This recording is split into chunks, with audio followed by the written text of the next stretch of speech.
Welcome back to a very special edition of Trending in Education. Today, we're going to talk about a really interesting new book called Brave New Work by Aaron Dignan, who we'll get to in a moment. But to begin with, as if that weren't enough, we also are over the moon. That means we're pleased to have a special guest friend of the show, Melissa Griffith, is back on. Thank you for joining us, Melissa. I am happy to be back here. I love that book, and so I wanted to talk about it. And I like to pick topics on trending in education that I think are going to do really well, and I think Aaron's book is something everyone's going to want to learn about. Yeah, because we already had. I think you've only been on the show once, but we got the Melissa Griffith bump. So that's one of our top shows, and now we're going to get the double bump of Melissa Griffith plus Aaron Dignan, and it's like, oh my goodness, I just have to show up, and so my work here is done. So Aaron Dignan, can you talk?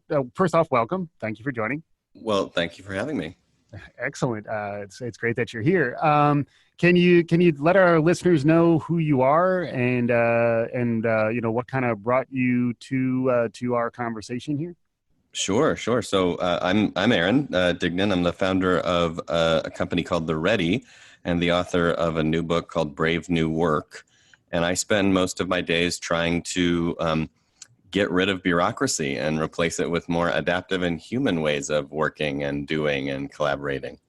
Awesome. And you have a deeper relationship with Kaplan as well, right? So like we've worked with you as a organizational change consultant to kind of help Kaplan figure out how to sort of adopt some of the brave new work practices that you outlined in your book, right? So I think both Melissa and I know you as a book author. We also know you who facilitates a mean meeting, and I mean mean in a good way, in a very kind but sharp way.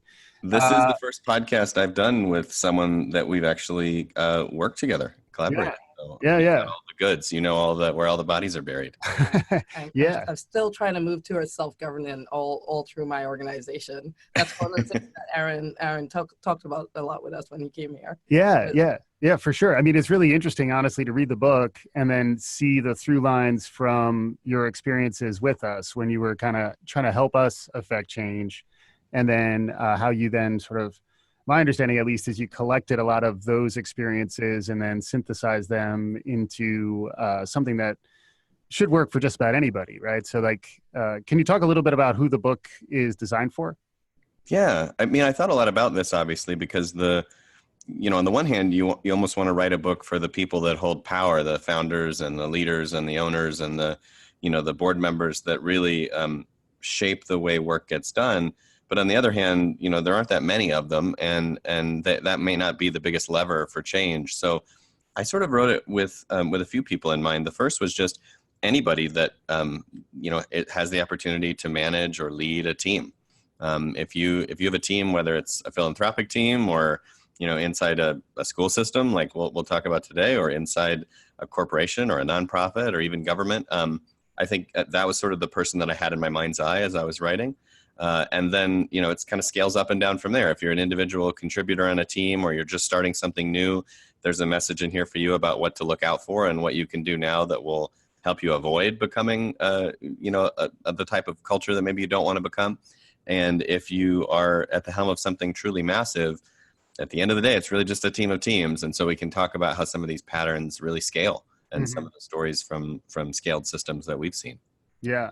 And the way you structure the book was interesting. I think we'll get into that in a bit. But before we do that, what was it like to write this too? Because I think that was an interesting passage or two in here talking about how almost like the way you work had to evolve before you could even write a book like this. So can you kind of compare and contrast writing a book versus running the Ready and running a consultancy? Because it does seem like I was struck by your example of when you told your team that you were writing the book and you were going to be in the office a little less often. Yeah. Well, I mean, what's interesting is I've written two books, one working in the old way and one working in the new way. So the first book I wrote on nights and weekends while I was running my team and my organization in a more traditional top-down way, micromanaging every detail, kind of, being as progressive as I knew how to be, but still pretty much keeping it in the, the playbook that we all know and tolerate. And it was pretty exhausting. I mean, I had to squeeze every spare minute. I had no time to myself. I had no time to think. And I think the end product, while it was good, was not as good as it could have been. In this case, I spent the first 2 years really of the Ready's existence putting these principles into practice. So making sure that we had enough autonomy and transparency and a shared kind of set of policies and processes that we all had the right to shape and to edit, and that we had clear roles and we had clear purpose in the world, and we had a clear kind of way to refine and develop our offering. And while we were not fully mature, and I would say one of my lessons learned is there was probably another year of work to do to be truly in a stable place, there was enough shared ownership and enough shared power that when I did end up getting this book deal, I said, I'm going to be gone like 3 or 4 days a week. I'm not going to work on client work. I'm not going to be able to deal with any issues that come up in any meaningful way. And I'm just going to try to tread water on the work side while I work on the book. And I did that for the better part of a year.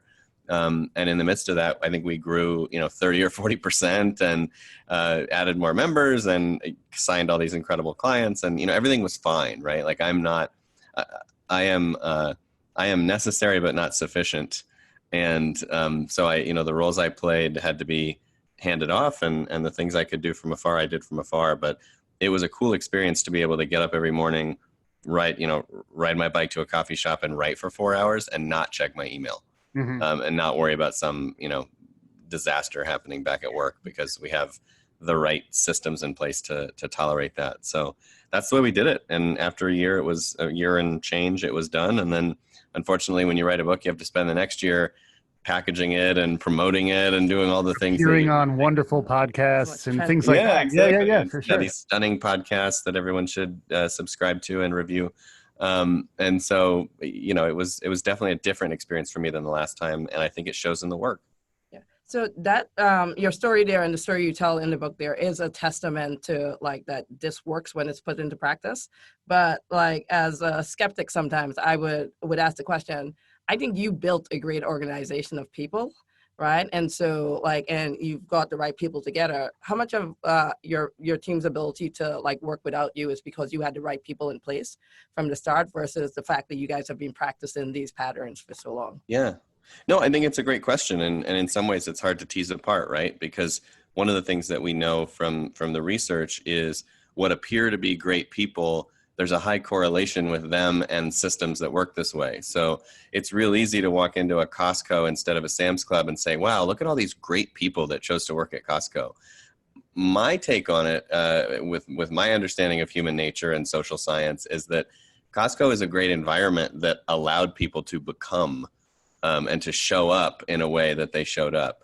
And so while we all have different talents and we all have unique abilities and we all have different kind of preferences about what we should be doing and how we should be doing it, I've seen it in the research, like in almost every industry, in almost every country, in almost every scale, there are organizations pulling this off by inviting people to show up and do the best work of their lives in an environment that really supports these ideas.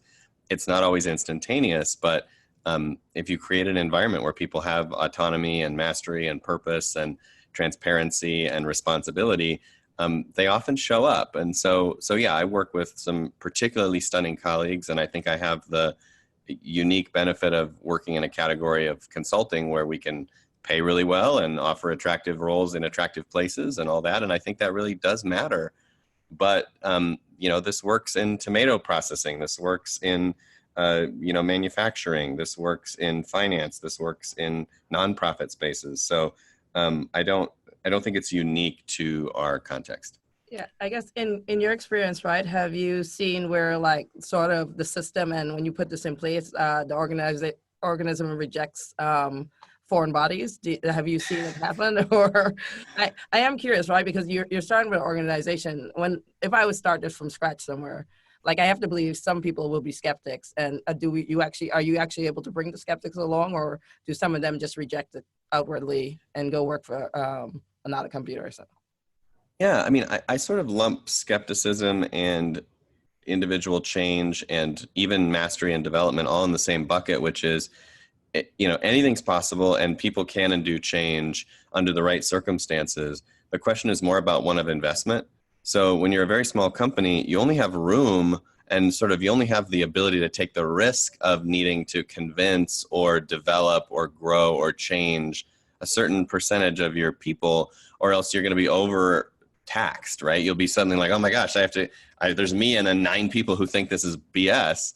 I don't, that's all my energy just to sort of contest with that. But if there's 9 of us and 1 person who's a skeptic, can they come around? Absolutely. I think people are chameleons. I think they are very sensitive to the nuances and norms of their environment. So if you drop someone into an environment, I mean, hilariously, I'm about to travel next week to London for the UK book launch. And I have a really bad habit of like, if I'm around people with a British accent, I want to try one on, because there's a human nature of like, be part of the tribe, right? So now I'm going to try on some accent and look like look like I'm out of order. But the truth is, I just want to be a part of it. I think everybody does. So I think that it's natural for us to kind of assimilate a little bit. And there's a good thing about that, and there's also a shadow side to that. It is interesting. It does make me think about the old saw, by the way, old saws, new saws, your quotes in here are amazing. Like the fact that you're dropping Aldous Huxley and Nietzsche, depending on how you want to do it. You got plenty. It's well researched. Even if you just want to flip through and read the quotes, they're phenomenal. But the old org psych strategy, business strategy thing, culture eats strategy for lunch. So like, just to kind of build on what Melissa was talking about, you talk a lot about the operating system to affect change within an organization. If there are cultural problems or psychological safety problems, which is something that I know you talk about, and you have a psychology background, and that's something we talk about on the show a lot. There are some sort of root problems that need to be addressed before organizational change can happen. And some of those are cultural. So how do you assess that as someone who's coming in as a consultant? And then how do you sort of navigate that? That's a whole nother level of complexity to almost, you have to respect the culture, but in some cases the culture needs to change for the organization to change. I think there's no question that acknowledging kind of a distressed or a team in trauma is a different starting point than a team in stasis, right? Or a team that's successful. Like a team in trauma is going to have a totally different take to this work. And there's going to be different things you need to do first, second, and third. I do think though that one of the underlying kind of points that the book makes is that every organization has an operating system, right? That has a set of assumptions and principles and practices that are the foundation for how we work. So how do we structure teams? How do we pay people? What does it mean to be a member? How do we share information? Who can make decisions, right? All those things are fundamental. And my belief is that culture is really just this sort of emergent expression that sits on top of those things. So if the answers to those things change, culture will change. You can't change culture directly, right? There's a quote in the book from a theorist I love that talks about culture as a shadow, right? It's kind of read only. So it's going to be there, and it's going to react in different ways. And you don't know, because it's a complex system, exactly how it's going to evolve. But we do know that these things are foundational. So if we want to fix a culture where there's a toxic trust issue or there's no psychological safety, sometimes the best thing to do isn't to go head after that and say like, how do we get psychological safety, and just talk about it constantly. That's not actually going to change anything, but just changing the way we meet might actually increase the level of safety. Changing who we hire might increase the level of safety. Changing who can make a decision might increase the level of safety. So I like to get after the OS and let the culture emerge, rather than worry about whether the culture is good or bad or toxic or indifferent, and just say like, that'll come. Let's start at a principled level of inquiry here. What do we believe should be true about the way we do these things? And then let's make it practically true, and then see what comes, right? See what we need to do next. Yeah. And I think we experienced a little bit of that with you too, where like there is a certain level of trust us to, like, you and your team, trust us as folks who will help you focus your attention on the things that will bear the most fruit. Because I think frequently when you're bringing in an organization like yours, you're at that first stage of recovery, right? You're admitting that there's a problem. There's a lack of perspective. There's a lack of momentum for change. And frequently you need help from the outside to do that. And that does seem very much tied to the way your book is structured, right? So like there's three sections. The first section is kind of understanding the problem, understanding the problem space that we're in, like legacy organizations, and the contrast between a legacy organization and an evolutionary organization. Then you pivot into the operating system, which is more like the methodology you've developed, and then you sort of get into how to actually affect change with the operating system. I think there's a ton that we could get into within each of those areas, but just at a top level, like what brought you to that structure, and like how, this is where we were talking, when we were warming up here a little bit. Some of those things are probably more broadly applicable. They're not just in a corporate setting. This is right. Any place where people come together. I think this structure probably is a helpful way to think about affecting organizational change, regardless of the type of organization. Yeah. Well, I mean, to answer that, I'm actually going to go a little bit around a corner, which is one of the things that the book sets out in the first part is the difference between a complicated system and a complex system.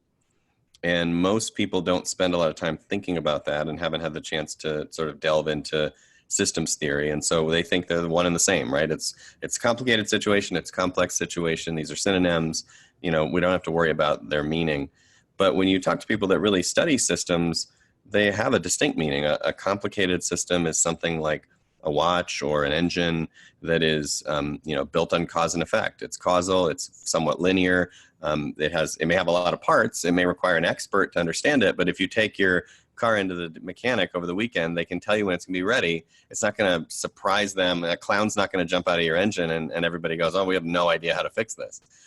So those are systems where a problem can be solved. A complex system, on the other hand, is something like traffic or weather or a 6-year-old, where who knows what could happen next, right? Like it's a completely different kind of a system that has a little bit of chaos at its core. The number of agents that are interacting in these systems is too much. There's too many interconnections. And so the possible outcomes are quite emergent. And that means that it's somewhat unpredictable. The best way to spot a complex system is if there's a good chance the system will surprise you, it's probably complex. And so, with a complex system, you can't really solve a problem. You can only manage it. Nobody ever comes in from the garden and says, honey, I fixed the garden. That's not a thing we would say. So by the same token, we look at organizations and we look at organizational change.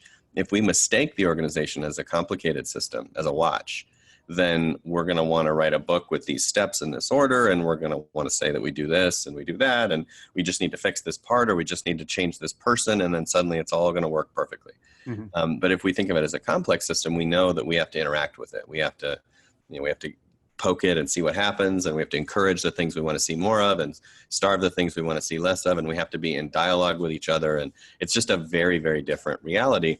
So all of which goes to say that when I went to write the book, I was thinking about all this work and the complexity of organizations and how rich that is. And it was like, oh no, I have to write a linear book about a complex thing. So where do you start and where do you end when it's actually a circle, right? When you can start anywhere and end anywhere. And that was a lot of late nights, basically batting that around and being like, which part of the OS do we start with and why? And, how do I set this up for people where they're likely to have that kind of a rich experience? So my thinking was, by starting at least with the problem and understanding what's going on and the potential future, we're grounded in what's possible, and we're grounded in the idea that our way of working was invented on a factory floor 100 years ago for a world that no longer exists. Mm-hmm. And we need something more adaptive and more human and more meaningful now. Then to move into a deeper dive of, well, that all sounds good, but what exactly does that mean? So what does it mean for how we budget? What does it mean for how we pay? What does it mean for how we decide? And to get into some detailed stories about that. And then to finish with, if that's intriguing to you, if that speaks to you, if that stirs something in you, then how on earth do you do change to a complex system, right? Because you can't do it by phases. You can't do the old thing of like, oh, we're all in the burning platform, and now we're all in the quick wins section, and now we're all like, that's ridiculous, actually. I mean, when there are 10,000 or 100,000 people doing something, they're all in different states of being. They're all in different places of awareness and understanding and intention and ambition. And there's not one company. There's not one culture. There are millions of cultures all kind of coexisting in a soup. And then when we talk about the average culture, we're really trimming off a lot of that richness. So I hate when I see assessments that are like, we did a 6-month analysis and the biggest problem here is trust. It's like, that's not true. That's like Jeff Bezos walks into a bar, the average, net worth is $100 million. Right. But that's not actually what's going on. What's going on is there's a rich guy in the bar and a bunch of other people that need money for beer. And Right. so the reality is that we want to get to the nuance and the detail. So the change section is about participation. It's about saying, go to the teams and ask them what's stopping you from doing the best work of your life. And when they say what it is, say, great, how can we start to test and learn our way out of that? And make it a phenomenon that is distributed rather than pointed from the top to the best of your ability. And that's something that we've been practicing and frankly learning a lot about over the last few years. Even since we worked together more recently, we've probably done this a couple dozen more times. And every time we do it, we learn more about just how true that is. Mm-hmm. And it's scary, right? Like the folks who have gotten to where they are by virtue of being in command. Yeah, playing the game. Now have to learn to sort of let that go and move towards something that's more decentralized, emergent, distributed. Well, they don't have to. They can choose to in order to get what they actually want. Right. And what they actually crave. Because I think when I talk to most people in power, they're frustrated and they're seeking a deeper connection. They're seeking something more. Mm-hmm. I very rarely meet someone that's like, oh yeah, I'm an EVP at a Fortune 10 and I am psyched. Yeah. Like, it's working great and I love it and I feel great about what we do in the world and I'm just all over it. What you hear is like, there's something missing. Mm-hmm. And so I think for someone that wants to choose to step away from that way of leading and that kind of power, it's not a giving up. It's actually a trade. We're saying trade one form of control for another form of control. Instead of having top-down compliant-based control and power that is centralized, trade it for social pressure and transparency and collective alignment and the kind of collective consciousness that keeps these systems healthy and whole. It still works. It just works differently. And it's more suited to your purpose. It's more suited to the world we live in today. And that does, to your point, I mean, that is scary. And the loss of some ego and some identity and, all that stuff, it is a trade that they have to make willingly. And that requires bravery. I mean, that's why the book's not called Easy New Work. Right.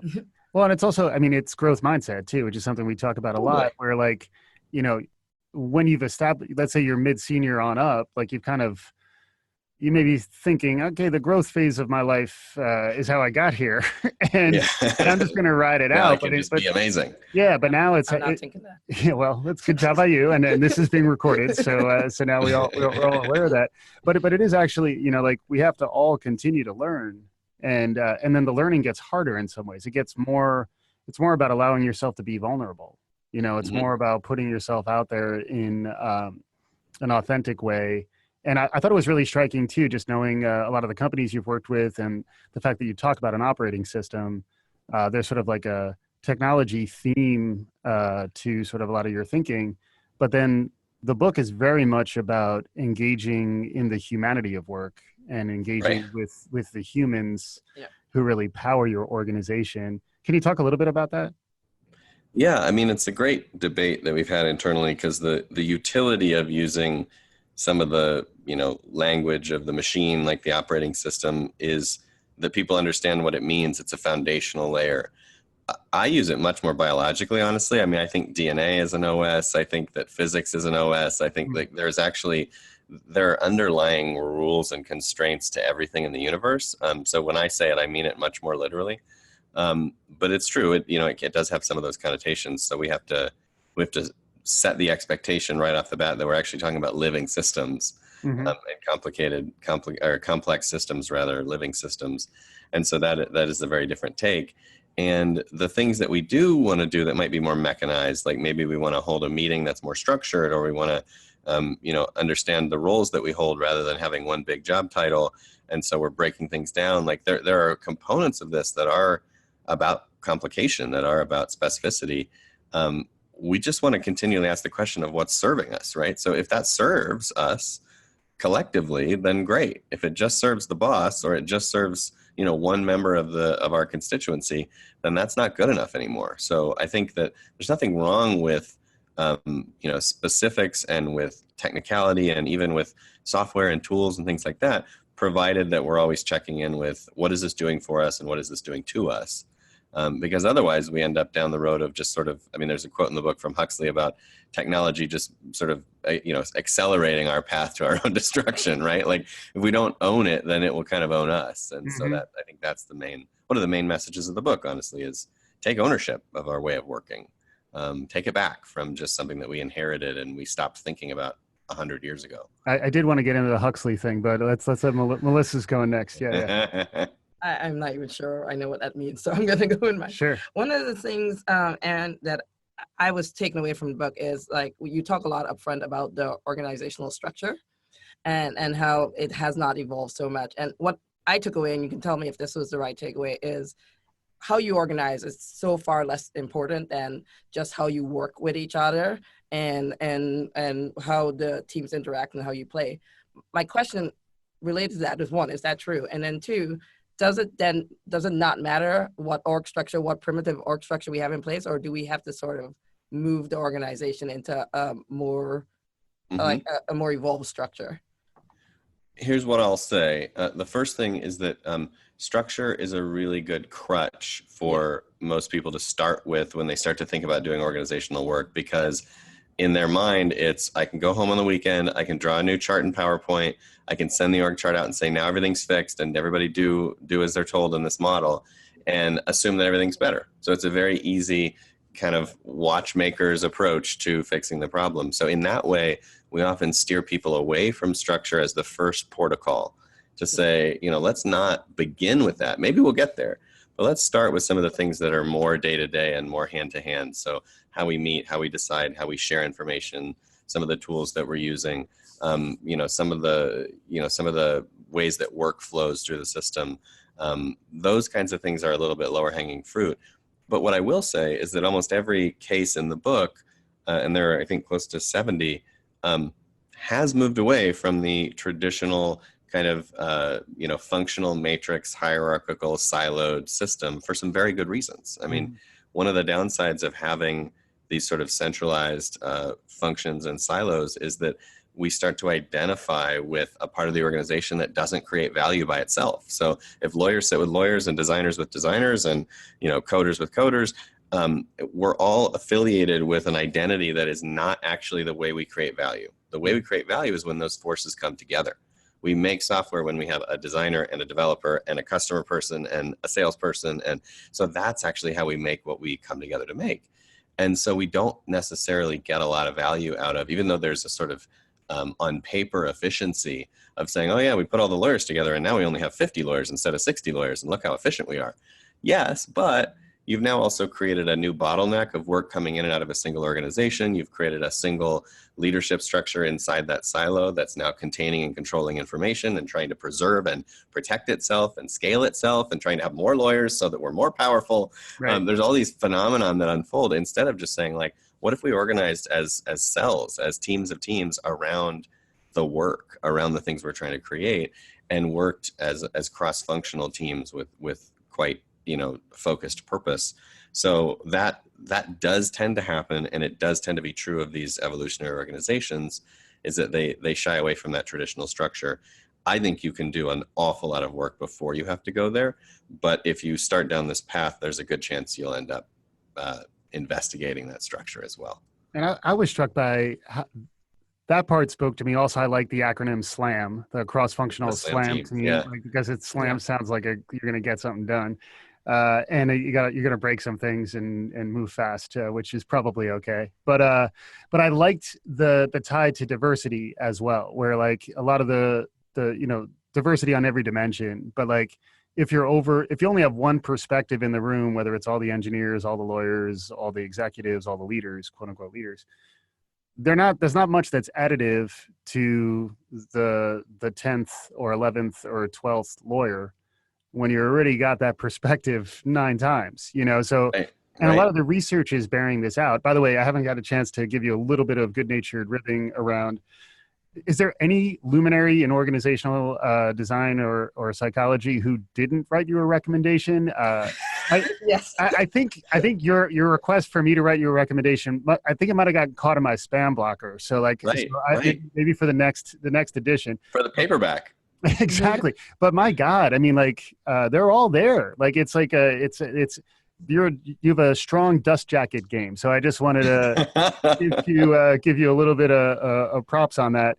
But I did think, because Adam Grant was one of your recommenders, and I love what he's been talking about around, and he's not the only one. It's actually kind of an emerging sentiment that, and the research is backing this up, that diverse teams make smarter decisions than non-diverse teams, so that diversity isn't only the right thing to do, it actually makes you better. So like, and I think that very much came through in a lot of what you were describing here. Yeah, no, I think it's totally true. And I mean, the science bears it out. I think the reality is we're looking for, cognitive diversity and background diversity and identity diversity, all the things that will give us different perspectives. An old colleague of mine referred to it as generative difference, right? Differences that matter, that make us more able to create more, do more, be more effective. So figuring out what those generative differences are, of course, is the work of every organization. Mm-hmm. And the other part of this that really matters is it's one thing to hire people who are different. It's another thing to give them voice. Mm-hmm. So one of the things that's true about the way information flows and structure and power and decisions and authority all kind of connect around this idea of, does the operating system and does the structure and do the ways that we collaborate make space for that diversity? Because you can line up 11 very different people in a room and then have the boss yell at everybody for an hour and then we all leave. And it was like, I'm glad everyone was diverse, but we just all had a diversely similar crap experience, right? So instead, it's more about how do we invite diversity? How do we actually include and get participation out of everyone? And that is really where the rubber meets the road. And frankly, even when you don't have massive diversity, just getting more participation gives you an edge that you already had that you didn't even know you had, because there are differences between us. Even if we look the same or went to the same school or whatever, we actually have difference that we can use in a generative way. So, and then all the better if we can go, all the way to the edge and have the most stunningly diverse team on the planet. Yeah. And it reminds me a lot in learning science, we talk about the model of the learner. Like what you're talking about is more the model of the employee, like who is your ideal employee. And it reminds me also of the distinction between a cultural fit and a cultural add. Do you want someone who's going to assimilate and conform to what already is there? Or do you actually want to say, that's not who we want to hire? We want to hire people who are going to add to the culture, even if it means dissent, even if it means especially if it means dissent. Yeah. And I think we even in our own company at the Ready, we talk and struggle a lot with that idea of like, what are the things that we want to have in common, right? Like, what are the requisite commonalities? Because obviously there are lines, right? Like, I don't want someone in the company that holds values that are completely oppositional to mine on some fundamental things where it's like, that's not generative for me. But then for things that are, so I like that idea of hiring for cultural addition, for bringing something new to the table. And I like the way Adam puts it in some of his work when he refers to the IDEO policy of what's missing. Because I think what's missing is even a more interesting question than what can we add. Right. It starts you searching for the longing of like, what do we not have that we kind of do crave or that we kind of would feel would be generative? And I think if you answer that question honestly, you end up with a pretty diverse cast of characters. And it kind of speaks to what I've heard recently as well, which is like frequently the leaders who make the best decisions are less confident about them. So like when you are not looking for the dissenting voice and when you're not aware that you may not have all the answers, you're not actually going to be as good as the folks who are actually vulnerable and expressing their own doubt about whether they're getting it right. It's your point about a complex system, it's complex. You have to be complexity conscious, and that means more humility, straight up. I mean, you can say that you know what worked a year ago. That's lovely. That doesn't mean it'll work this year. And so there has to be that part of your brain that switches on. That's like, I have a strong opinion. I have some experience. I have some expertise perhaps, but I also have some humble kind of, learning mindset in the face of this complexity and this uncertainty where I'm going to try the things that I know worked, but I'm also open to alternatives. And the more successful we are, the more potential that creates for that randomness and for that variability and for that exploration. We actually want the system to get more exploratory the more success we have, not less. And ironically, most systems do the opposite. They get more and more enchanted with the way they do things as they get bigger and bigger. When in fact, now they have the resources to be more exploratory. Yeah. It's interesting that like leadership is more about humility and curiosity than like command and control, you know, because Yeah. which is all, it's all Taylor's fault. Melissa, you have and Huxley title was amazing. The many Aldous Huxley quotes in here. So is there something more to know about Aldous Huxley and his influence on you? Brave New World, I imagine, was the inspiration. He's a great thinker. And in fact, if you go watch old videos of him being interviewed about the future, it's kind of stunning the degree to which he's predicted what's happened, even all the way up until and through the Trump administration. I mean, he was incredibly prescient. Wow. I named my son after him. So my one and only son is named Huxley. I thought so, because the book was dedicated to Huxley. And I thought that was I was trying to infer that. Yeah, that makes sense. Yeah. So that's part of the story. And I think, it just so happened, it was not my intent from the beginning, but it just so happened that the edge of the knife that we sit on right now is the edge of the knife of, are we going to continue doing things the way we've done them and let, advanced capitalism become what it's becoming and let bureaucracy become what it's becoming and end up in a Brave New World scenario, which I think we all now can agree is at least possible on the horizon. Or are we going to reclaim the way we work and some of our basic humanity and power of collaboration and actually reinvent a lot of these systems, reinvent the way we work and reinvent the way we govern and kind of get to the next level. And I feel that, the timing of the book is auspicious because it's sort of like, it's either Brave New Work or it's Brave New World and you pick. Yeah, you do talk a lot about that at the end in the epilogue, and I think that was so important for me to hear. And do you want to get into a little bit of just how you think that you can take this from just a OS system, but you can take it into the world, and the world can start to live in this brave new space? Yeah, well, I mean, the epilogue of the book was really about what happens if we get it right, and what are the things happening that might enable this. And I think that, obviously, if we get it wrong, we know what happens. We continue down this road of disengagement and disenchantment and inequality and nationalism and all these sorts of things that we don't really want to see. But if we get it right, it really creates a new chapter of like a new kind of competition, essentially resetting the bar for what success is. And instead of saying that, the business of business is business, we start to move the bar. It's no longer, there's a quote at the end of the book.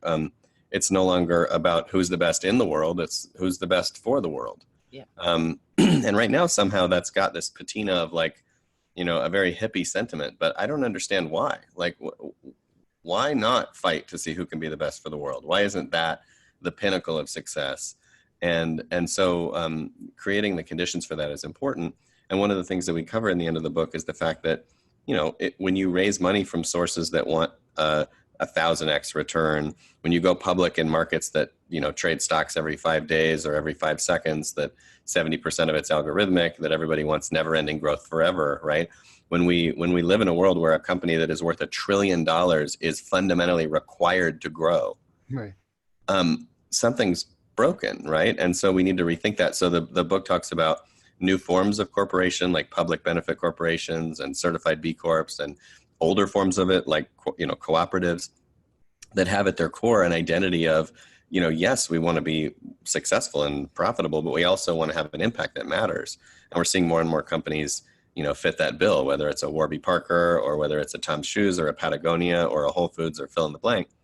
And then I think the second part of it is the funding sources and the public markets. So having new funding sources like Indie VC that put different strings attached to our growth and to our commitments that are a little bit less onerous and more understandable. And then things like Eric Ries's long-term stock exchange, where when you go public, the people that hold your stock the longest have the most say, the most votes about what happens next, as opposed to the people who just want to mess with you and make money on your volatility, which is really kind of the darker side of what goes on. So I think those things are all creating the conditions for the next generation of companies, or old ones for that matter. I mean, Danone is a multi-billion-dollar company who decided to become a public benefit corporation. So I think it's possible to go in either direction, but it does create the soil for this, new thing to emerge. And you attract talent in a more genuine way that way, as rather than viewing your talent as assets. Your talent is actually aligned around your values and first principles, and you retain them more, and they get more intrinsic value out of their work, and your culture gets stronger by virtue of that. Yeah, I mean, it's funny to me that we don't see this, but when people are fully present, when they show up whole, when they have, autonomy and mastery and purpose present in their day-to-day existence, surprise, surprise, they do better work. Yeah. I mean, it is actually, I love two things about what you had in this book that's along this talent line. I love how you, at the ready, you talk about how you treat talent and people who want to leave and just putting them into the world. And then the other part of even how you think about talent and talent move into competition, and how you help it, like competition is like in companies you compete with are not necessarily the way we should think about them. But if we are all in it for the collective and moving talent around and learning, if you're purpose driven, people who are like-minded and companies who are like-minded are more likely to work together. And I think that's an amazing point that you hit on that I don't think a lot of people or companies think about like that. Yeah, I think we have this addiction to the idea of the market solving all our problems, which in some ways I align with. I mean, I think there's no better force for evolution than having a market of ideas, a competition of ideas and approaches. You want that because it creates the one-upsmanship that results in innovation. That's where great ideas come from. That's why we don't want to get into an environment where we have no competition. But by the same token, if you're purpose-driven, you can actually chew gum and walk at the same time, right? So yes, I want to compete with the people that do what I do, and I want to do it better than them. And I want them to do the same thing. I want the category to grow. I want the field to prosper. I want the ultimate intent of the work to be realized in the world, not just to win. And so I think that the desire to see other people fail is there. I guess it's one part of the human identity, but it's not the only part. And I think we can call upon our higher aspirations to say, yeah, I want to win, and I want all of us to continue to elevate. I want all of us to continue to grow. And there's a story in the book, Buurtzorg, which is a European home healthcare system. The CEO of that company, which is, employs 14,000 people and is the number one employer in the Netherlands, he actively goes and coaches other CEOs in the same space. I mean, can you imagine Bezos sitting down and coaching another executive how to outdo Amazon, how to do what they do? So it's, and his answer is like, hey, healthcare is a calling, man. I want the world to have a better class of care. And if that means that I don't make $1 billion and I make 900 million instead or whatever, and obviously he makes a lot less than that because they're quite generous with the way their money moves in that system. But so be it. I think that is admirable. So one last question for me. I don't know, and Mike may have a couple more. What is the biggest takeaway? If I wanted to start, and I'm not at the top of my organization, I'm just a middle manager in the organization, but I am really bought into this process based on reading your book. Where do I start with that? So I think a couple places to start. The first is if you have a team, whether you're the leader of that team or a member of that team, you can find the occasion to ask them the question at the beginning of the book: what's stopping you from doing the best work of your life? Right? Let's just ask that question and see what the answers are. Maybe the answers are we have meetings to prepare for meetings, or we don't have the information we need, or we don't trust each other, or there's no time to think, or who knows what the answer might be. There's 78 that I list in the book as possible, very frequently occurring tensions. And you can even use that list, or we make these cards that help people flip through those and sense what's really true. So start there. And when you hear from the team the answer or answers to that question, then the second question is, what could we try? What could we try? And in the book, we pair that list with a set of these new practices, but you could also find them on your own. You can search, you can talk to people, you can look around, you can do your own research, or you can invent something from scratch. The point is not to get it perfect. The point is to move towards the adjacent possible, to take one step, right? Make it a little bit better, see what you learn, what questions does that ignite, and then where do you go from there? And then there will be moments once you get a little bit of momentum where you can say, maybe there's some big things we want to change. Maybe there's some big things that are broken, and we're now more comfortable to take those risks. So I think it starts with a question, and it starts with a series of experiments that you're willing to try. And then the second thing you can do is, try to open this conversation up and share more sort of work in public as a system within your broader community. So if you're the team that's trying things, also be the team that captures them and releases videos about it and articles and shares stories on the internal Slack channel about, here's what we're doing, here's what we learned, here's what we tried. If you want to borrow it too, here's a version of it that you can try, and sort of become storytellers. Mm-hmm. Because I think that real change is about organic spread. And so if you can create that phenomenon, then that's a really powerful thing to do, even from the middle or from the edge. Mm-hmm. But at a minimum, start with where you're at and start with who you're with, and just ask the question and start to make those changes. Take some responsibility for the way you prioritize and work and say yes and no and communicate with each other and make decisions and all that stuff. Yeah. We could clearly continue to go on and on, but we're getting close to time here. The name of the podcast that you're on is Trending in Education. So as someone who admires futurists and has named his son after Aldous Huxley, anything emerging, any trends that you're watching that might be specifically relevant to education, learning, and the like? Yeah, for sure. Two things that come to mind. The first is that, the whole thing about complicated complex really affects our future.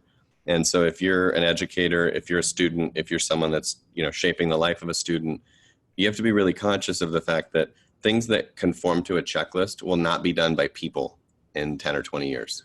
If it can be turned into a checklist, if it can be turned into a how-to, if it can be written down as an algorithm, it will be automated.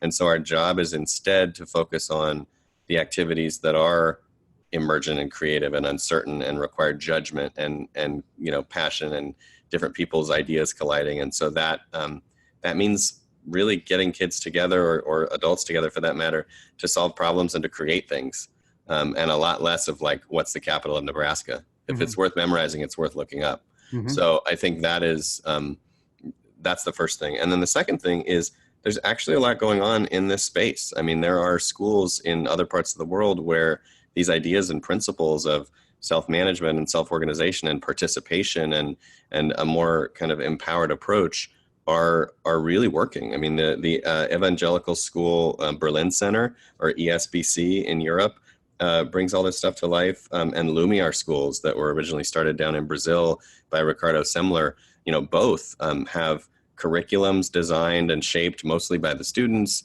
an extremely participatory approach to the governance of the school and the identity of the school, really flipping most of the traditional ideas of school on its head, and doing so in systems that have more than one location, that are scaling, that are working. So it is possible to even just look around in your own backyard here and find that there's a little renaissance of self-managing schools kind of bubbling up. Wow. I tend to ask that question of most of our guests, and I understand why you had so many recommendations on your dust jacket, because that might be the fastest and most effective extemporaneous read on where stuff is heading. So nice job by you.